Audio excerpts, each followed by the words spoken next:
La palabra que me dio el Señor para este tiempo, para este día, como hablábamos de la esperanza, yo dije, bueno, vamos a hablar de la esperanza. ¿Cuántos en el mundo no tienen la esperanza, no tienen a Jesús? ¿No? Entonces me fui a la palabra y digo, ¿qué es la esperanza? ¿No? Sabemos todos que la esperanza es un estado de ánimo. ¿No es cierto? ¿Cuándo lo sabemos? La esperanza es un estado de ánimo. Que cuando se cree que lo deseado es lo posible. Nosotros tenemos a Jesús. Tenemos a Él, al Cristo que vive, al Cristo que reina, aquel que fue a morir en la cruz por cada uno de nosotros y nos dejó esa esperanza de que algún día va a venir a buscarnos, ¿no es cierto? Pero también la palabra me hablaba de que también hay otra esperanza. ¿Y cómo me vas a decir si la única esperanza es Cristo? ¿No? Si nosotros sabemos que la única esperanza es Jesús, ¿qué voy a venir a decirte, David? ¿Qué voy a venir a decirte? ¿No? Si yo te digo, ¿qué es la esperanza? Jesús me vas a decir. Jesús, yo no conozco otra esperanza. Pero lo voy a invitar a que vaya a Job 8:13. En el nombre de Jesús. Y yo me llamó la atención porque digo,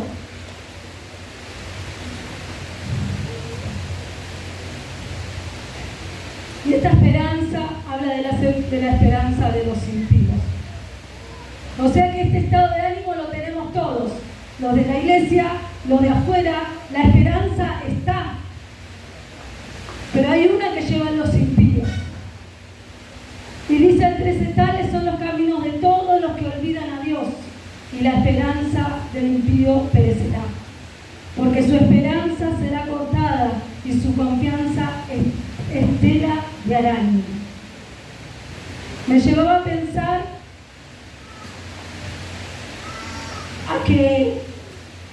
a esto de que la esperanza se desvanece. Es una esperanza de mentira. ¿Cuántas veces le pasó por ahí, lejos de Dios, que usted soñó algo o planeó algo y no le salió? Entonces eso quitó la confianza, ¿no? Y a veces eso pasa también a nosotros. Pero me voy a ir a Job 14, que esta sería la esperanza de nosotros, ¿no? La esperanza de los hijos de Dios. Que dice Job 14:7. Y es una palabra muy conocida, que todos la llevamos, ¿no?, a lo que habla de la palabra. Y enseguida cuando hablamos de esperanza, se nos viene quizá esta palabra, o por lo menos a mí. Dice, porque si el árbol fuere cortado, aún queda de él esperanza. Retoñará aún, y sus renuevos no faltarán. Si se envejeciera en la tierra su raíz, y su tronco fuere muerto en el polvo. Al percibir el agua, reverdecerá y hará copa como planta nueva. Después abajo habla del hombre, ¿no? Pero nos da el ejemplo de aquel árbol. Del árbol que si fuere seco, que si fuere cortado, aún queda de él esperanza.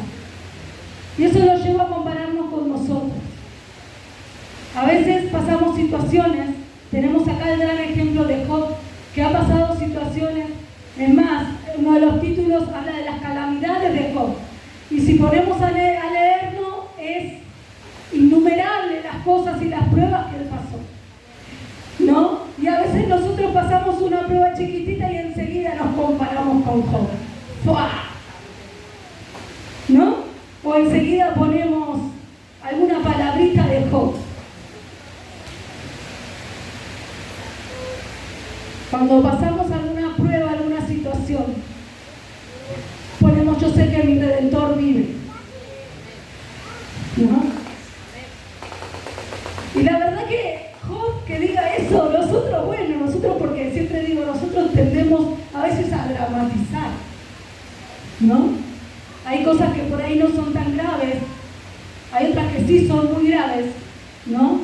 Y cada uno tiene un sentimiento hacia esa prueba que está pasando. Uno no va a menospreciar la prueba del otro, porque yo sé que igualmente, por más que sea chiquito tu problema, o no sea tan grande como el mío, no quiere decir que vos lo estés padeciendo. Entonces eso me hace que yo te respete a vos, ¿no? Que respete y que ore por vos como hermana. Entonces el Señor me llevaba a esto, a Job y en todos sus problemas que pasaba. Pero que él así todo se quejó, se desanimó y pasó un montón de pruebas y es más, quiso morirse. Pero aún él tenía esperanza, en él había una esperanza. Y es más, venían los amigos. ¿Cuántos no conocen la historia de Job? Todos creo que acá la conocemos. Pero él tenía los amigos que en vez de alentarlo, venían y le decían, ¿no habrán pecado tus padres? ¿O no habrán hecho algo tus hijos? Y le buscaban la vuelta del por qué el Señor le había permitido que el enemigo haga todo este desastre en su vida. Pero el enemigo le había pedido a él para probarlo. Y el Señor estaba tan seguro de lo que había puesto y de la integridad de Job, que le dijo, sí, pero no toques su vida. Porque el alma de nosotros le pertenece a uno solo, y ese es Jesucristo. Y Él es el Rey de Reyes y Señor de Señores, y por eso el Señor nos enseña que si hay algo que nos pasa, no vamos a perder la esperanza. El enemigo te puede venir a predicar lo contrario, a decir que no vas a llegar o que no vas a lograrlo, pero nosotros estamos acá por un propósito y es obvio que el enemigo va a hacer lo posible para detenerte.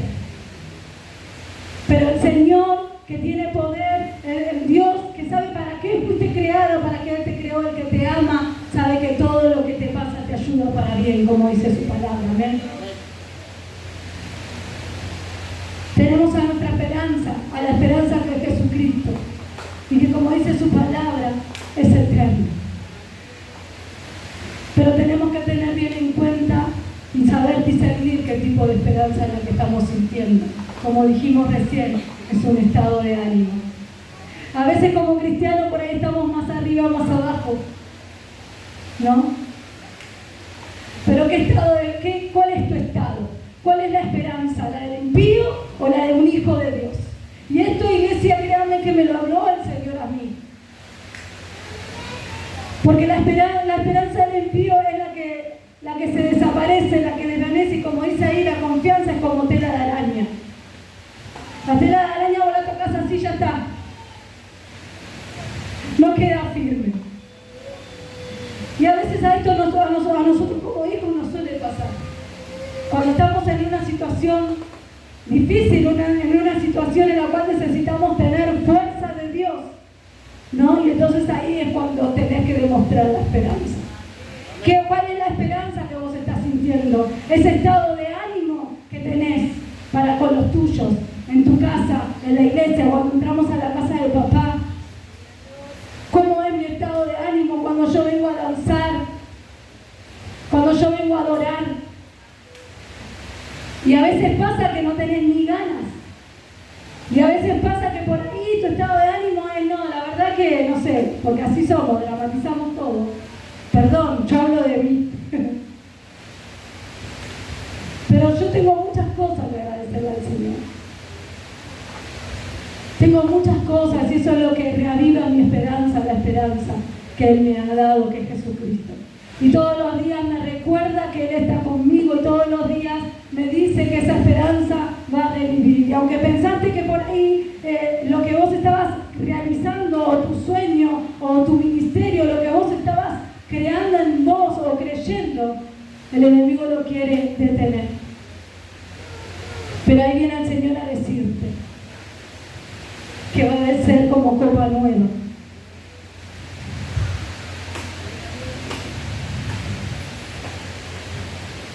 Y más me llama la atención que dice: al percibir el agua reverdecerá.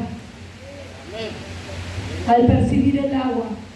Yo no sé usted, pero yo cuando voy a la casa de papá, cuando voy a la intimidad con Dios, yo voy a percibir el agua. Porque a veces pasa que por ahí decimos no, listo, estoy desanimada, no, me detuvo, listo, nos quedamos ahí, nos apartamos, pero hoy es tiempo de determinarnos si vamos a ir a percibir esa agua para reverdecer. Porque entendemos que venimos a la casa de papá y podemos adorar pero ¿qué es lo que necesita morir en nosotros para que reverdezcamos de una vez? Porque dice, si el árbol fuere cortado, o sea que lo que creció se secó, y todo eso que se secó, ¿dónde está?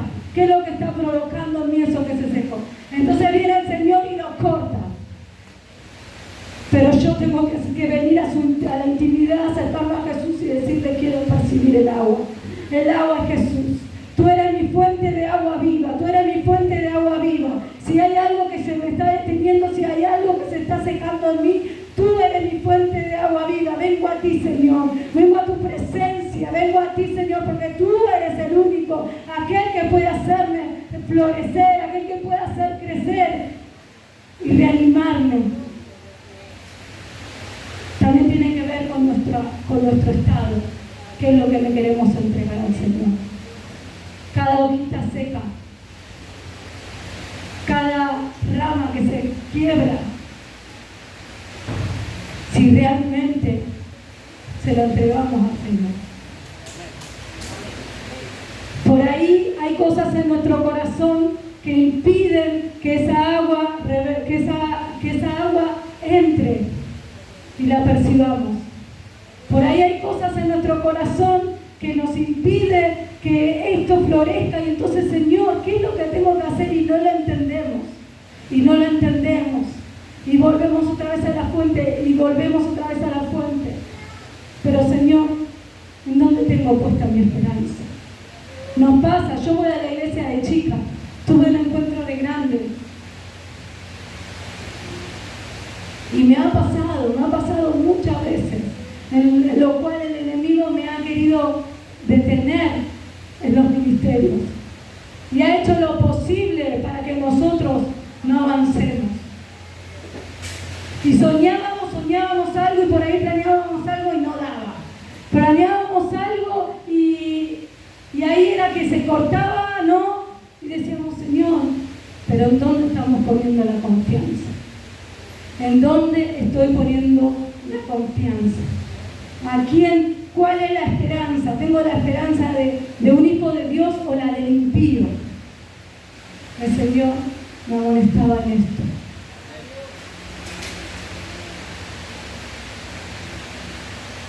Hoy te invito a que hagas vos un análisis o vos que te veas a vos mismo en tu corazón y que puedas determinarte, como el Señor me está pidiendo a mí todos los días, determinarme.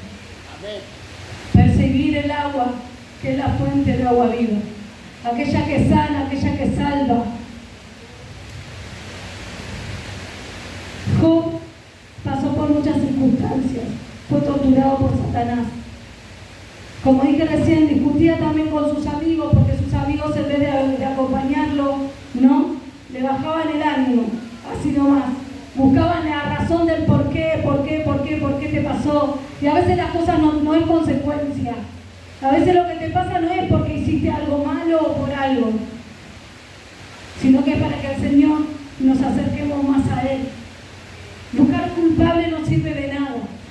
En vez de acercarse y ayudarlo, lo que hacían era murmurar al lado de Él.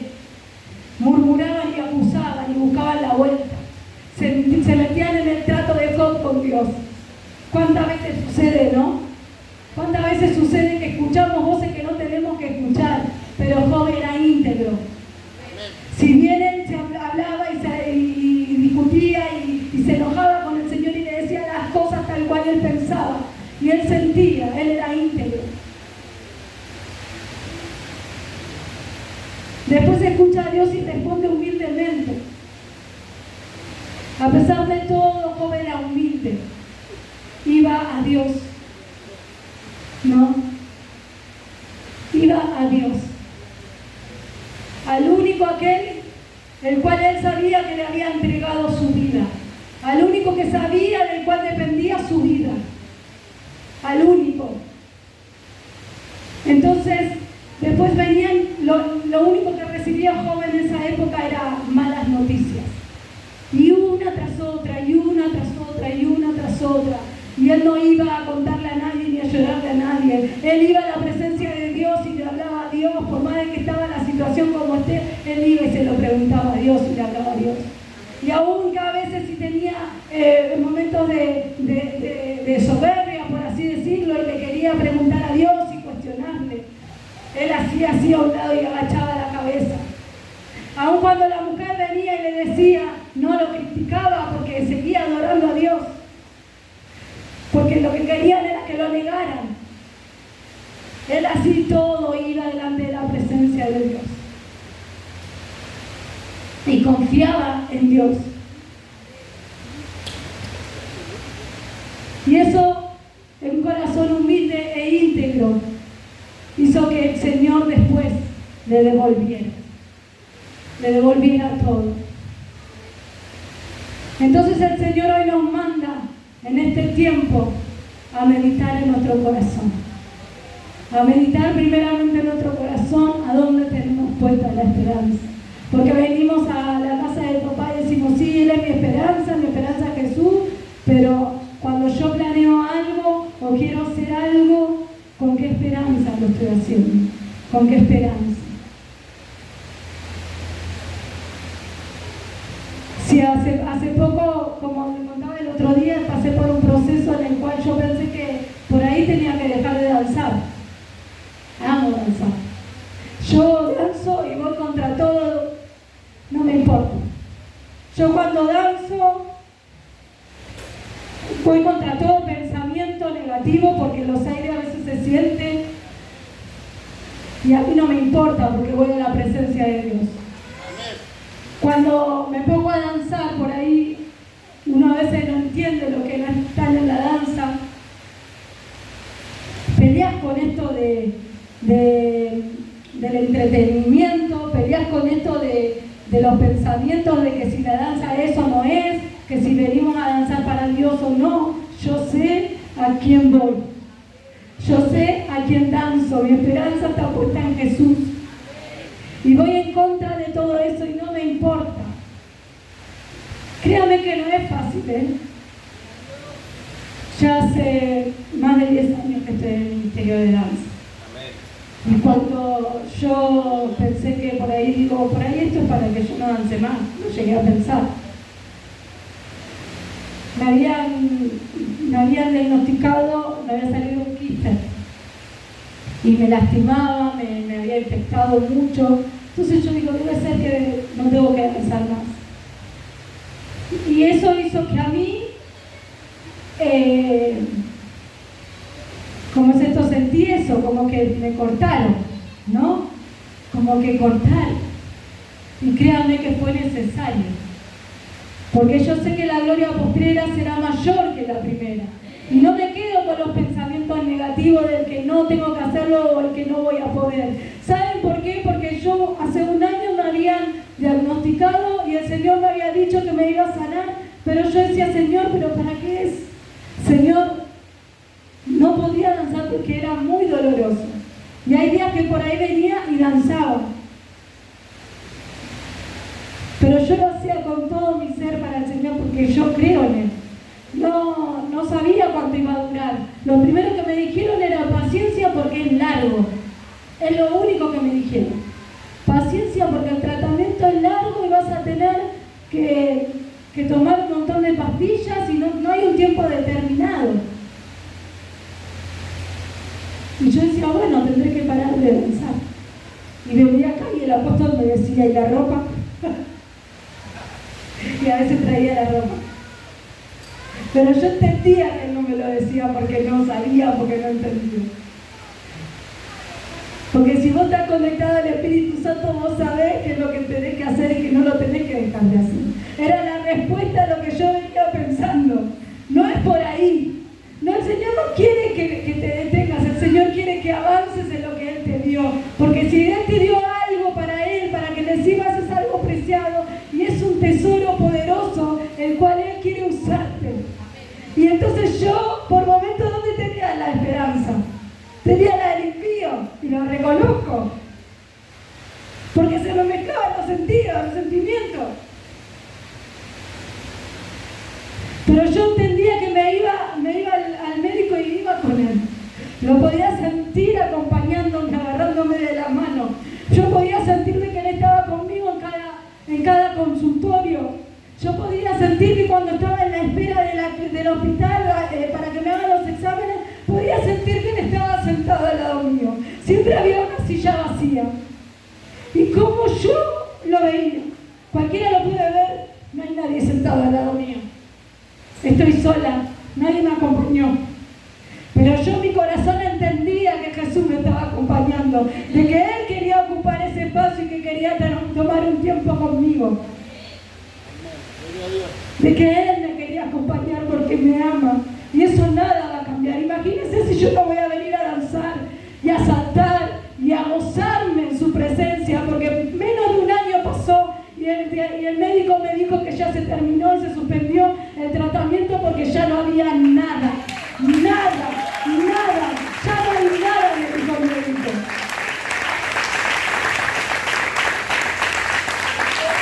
¿Cómo no voy a venir acá a danzar y a darle la gloria a Dios? Que tengo cosas para hacer, un montón de cosas, porque nada se compara a la gloria de Dios. Y lo que el Señor hizo por cada uno de nosotros jamás vamos a alcanzar ni a comparar lo que Él hizo por nosotros. Pero dígame si yo no voy a venir a danzar y a darle la gloria a mi Dios. Si Él me dio unos hijos hermosos que sirven a Dios, de los cuales yo tengo que rendir cuenta. Si me dio un esposo hermoso, si me dio un esposo, un siervo de Dios, ¿cómo no voy a ser agradecido? Si toda la gente que en ese momento me rodeaba y me mandaba mensajitos para ver cómo estaba, y ahí entendí que Dios estaba conmigo y no veía quién me acompañaba o quién no me escribía. Ahí está la diferencia. Yo no me pongo a pensar en quién no me acompaña, en quién no me escribe y quién no me pregunta. Yo pongo la mirada en Jesús, en aquellos que me acompañan, en los pastores que están conmigo, en los pastores aquellos que me mandan mensajitos. Ahí está Jesús. Y a veces nosotros, ¿no? Como decía, dramatizamos, decimos, me siento solo, ¿no? Nadie me acompaña, nadie está. Pero esto es lo que el Señor me enseñó en este proceso. A que no importa quién esté a tu lado, Él nunca te va a dejar. Que no importa cuál sea la situación, la circunstancia que pases, la prueba en la cual estás pasando, Él nunca te va a dejar. Él no te dice que no van a pasar aflicciones, sí las vas a tener. Pero decime en dónde estás poniendo la esperanza. ¿En quién estás poniendo la esperanza? ¿En aquel que tiene un propósito para tu vida? ¿O en aquel o como el impío que pone la esperanza en nada? En esa esperanza que se desvanece, que se cree por un momento, como dicen algunos, vende humo. En aquello que planeas, hablas y después no hacemos nada. Esa no es Jesús. Ese no es mi Dios. Es aquel que sana, que restaura, que de la nada lo hace todo, porque de la nada lo hace todo. Él hace y deshace, Él pone y quita, y Él hace como Él quiere. Quizás vos no estás pasando por una enfermedad, pero sí estás pasando por problemas familiares. Quizás estás pasando por situaciones económicas en las cuales vos no ves nada a tu alrededor, pero Él viene a decirte que si Él es la esperanza en la cual vos estás confiando, Él ya lo tiene todo y ya de la nada lo hizo todo. ¿Dónde estoy poniendo mi esperanza? Es fácil venir a la iglesia, es fácil. A veces a algunos les cuesta más, a otros les cuesta menos. Pero hoy yo quiero poner más firme, más que nunca, me quiero poner firme en la esperanza de aquel que dio la vida por mí, en la cruz del Calvario. Y si hay algo que te estuvo desanimando en este tiempo, algo que quiso cortar el árbol, como quien diría, que vos vuelvas a poner la esperanza en aquel que lo dio todo por vos. En aquel que lo dio todo por vos. Que no esperemos mucho del hombre, porque dice su palabra, maldito el hombre que confía en el hombre. No pongamos la confianza en el hombre y en todo no puedan decir. ¿A quién estás escuchando? ¿A quién estás escuchando para que vos vuelvas a florecer? ¿Estás escuchando palabras de vida o palabras de muerte, palabras negativas? ¿A quién estamos escuchando? Yo en ese momento me sentía sola, pero él venía y me decía, acá estoy yo, acá estoy al lado tuyo. Veo una silla vacía, pero no elijo ver la silla vacía, elijo ver la silla de que está Jesús, elijo verlo a Él en mi problema, en mi dificultad. Te lo digo, parece fácil, no es fácil. Pero hoy yo puedo celebrar mi victoria. Y si vos querés celebrar una victoria, no te alejes del propósito de Dios.